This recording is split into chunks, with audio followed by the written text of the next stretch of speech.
Hello everyone, Storm 101 here. Today we'll be having an update of what is now Tropical Storm Ian, as it does pose a threat to the southeastern US by later next week. Before you get started in this video, if you guys like weather related content, you can subscribe to my channel. We do this stuff here all the time on this channel. Plus we could have more updates on Tropical Storm Ian over the next couple of days, so definitely stay tuned for more updates as well. We're going to get started on really looking at the Atlantic Ocean here on infrared satellite imagery. Of course, we got Tropical Storm Ian in the Caribbean, which has gotten better organized since yesterday.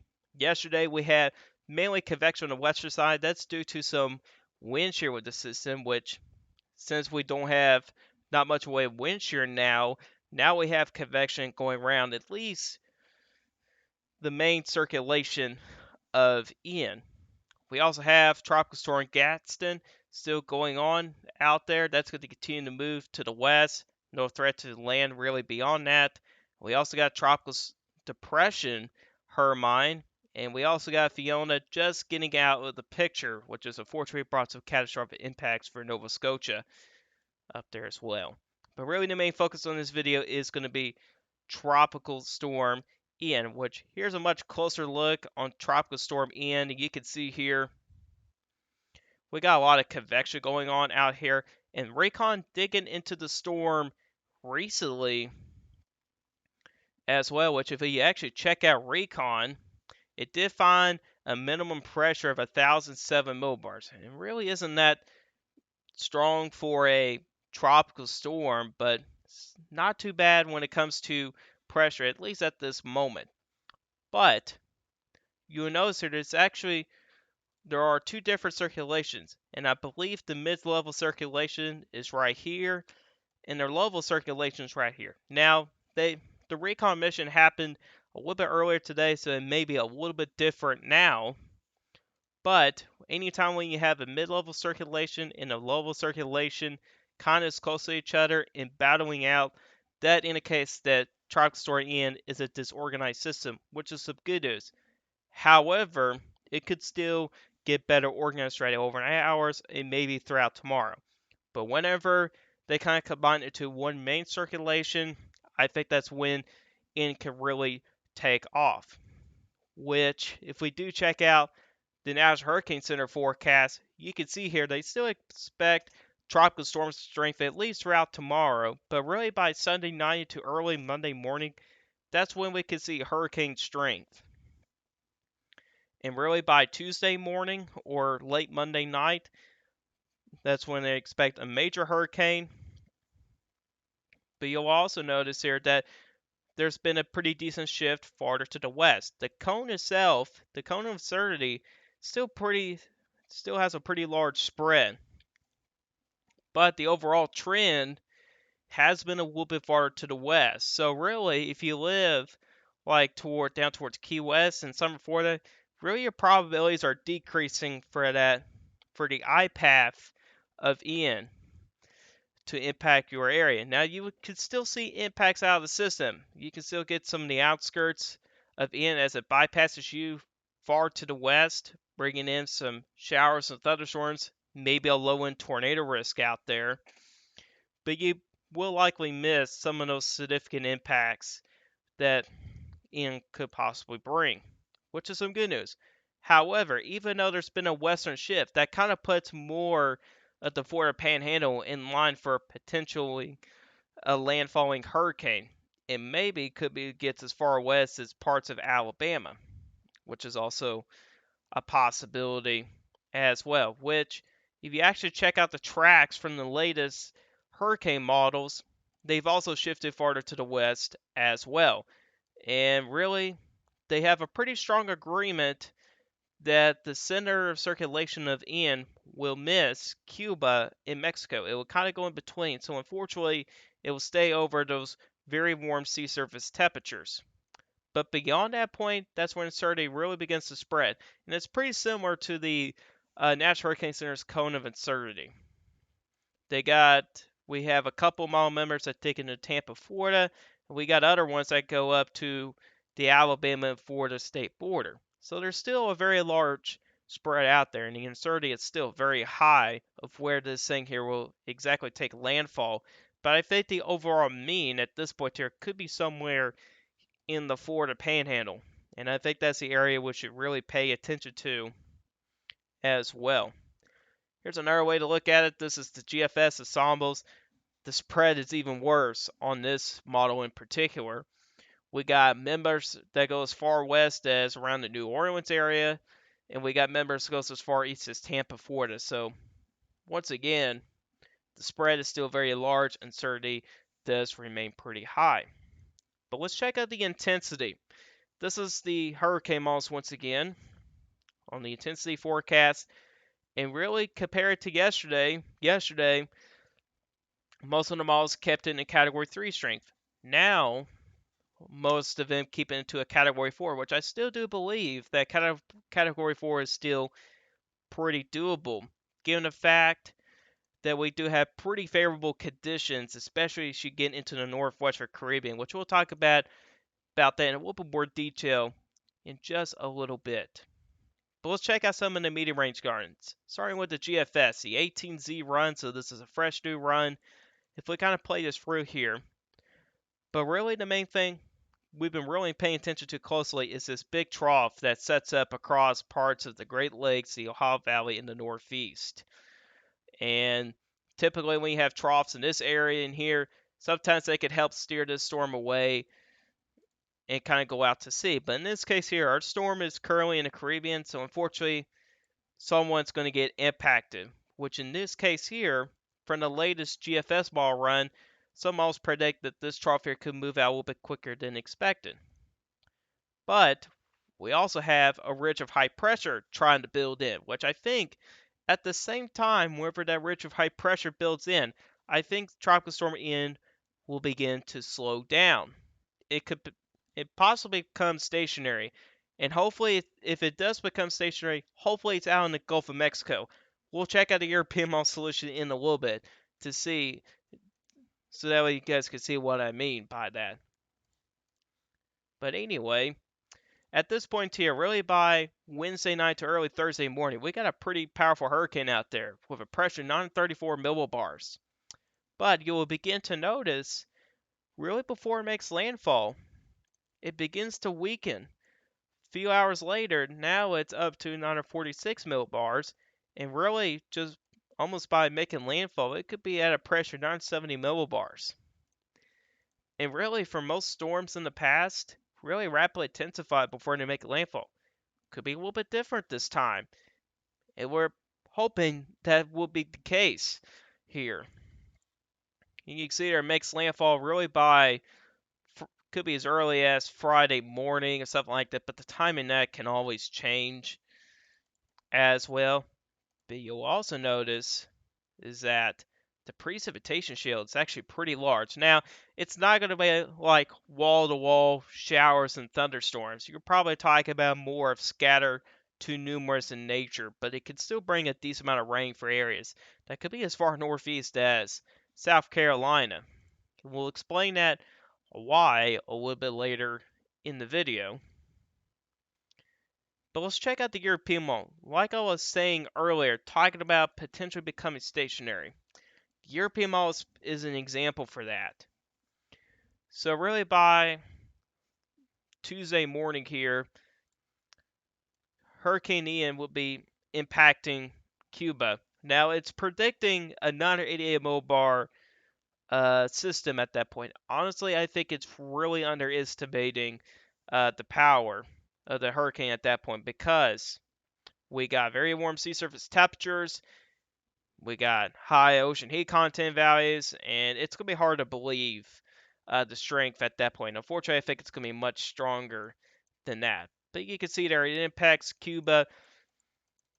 But as it approaches Florida, we still got this big trough that's out here. But at the same time, we also have this ridge of high pressure that's over in the Midwest. And it's as that high pressure system tries to move in, it essentially slows down the system here. And you can see here where it does become a little more stationary, really by the Tampa, Florida area.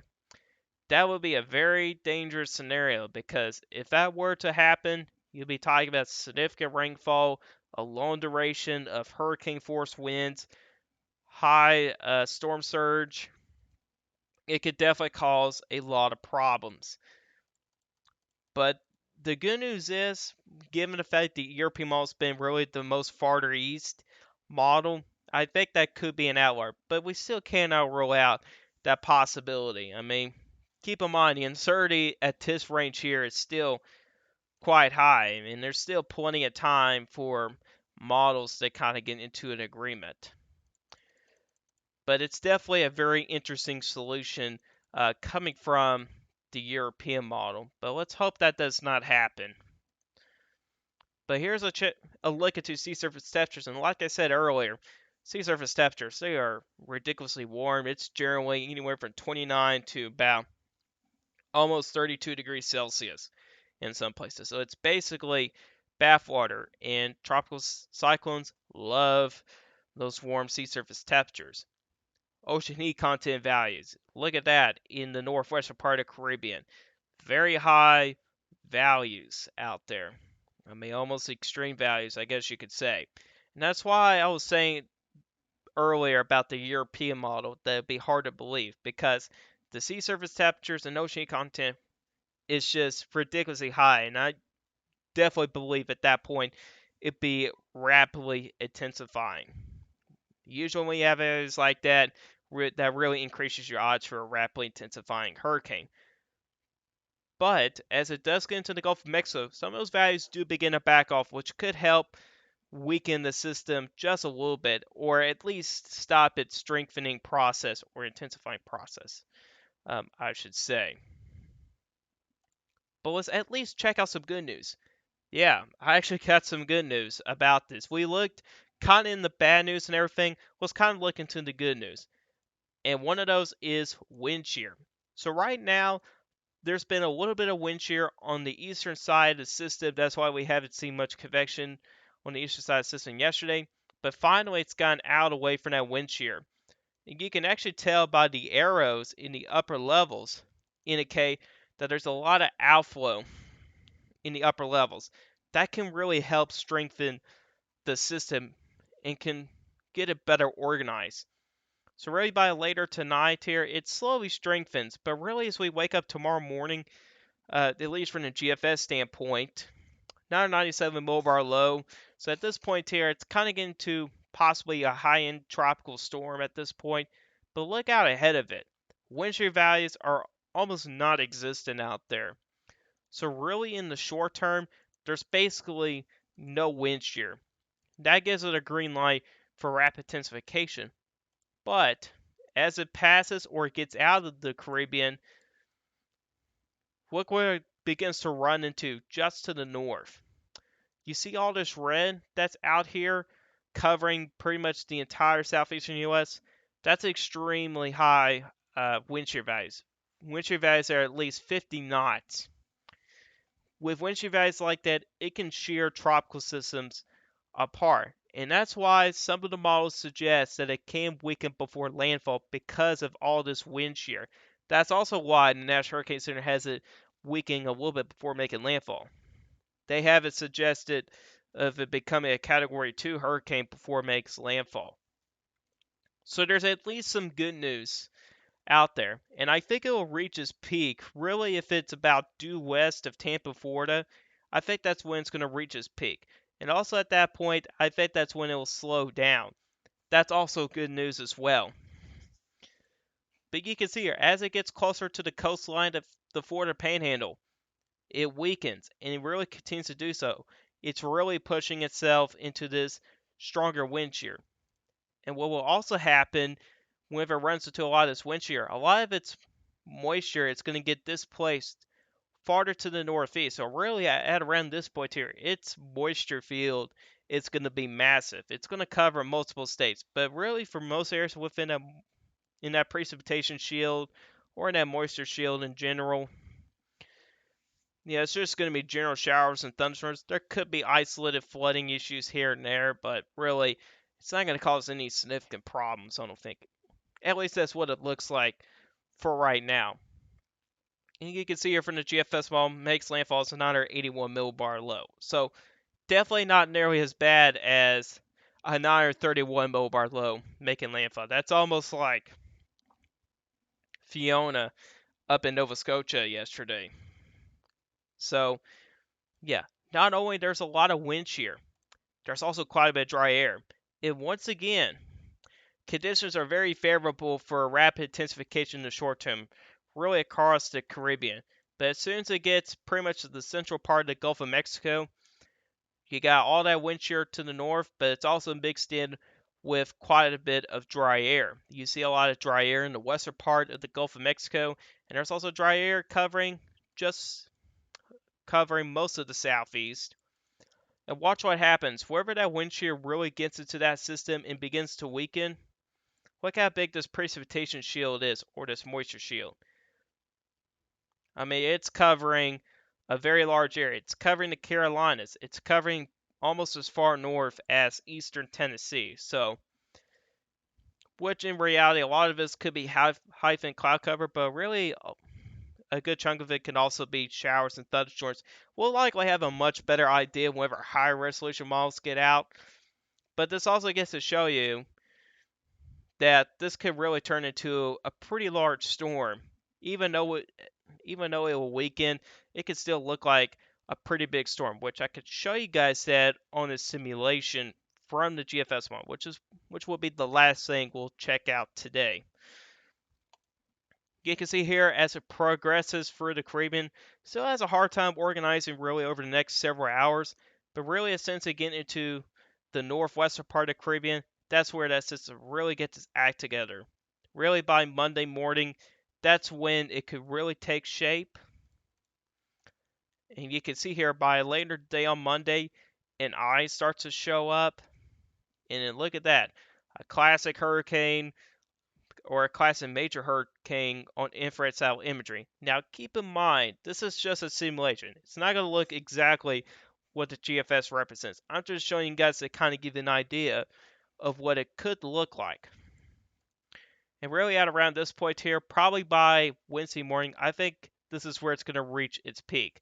At this point here, its center circulation will begin to run into some of that wind shear and dry air.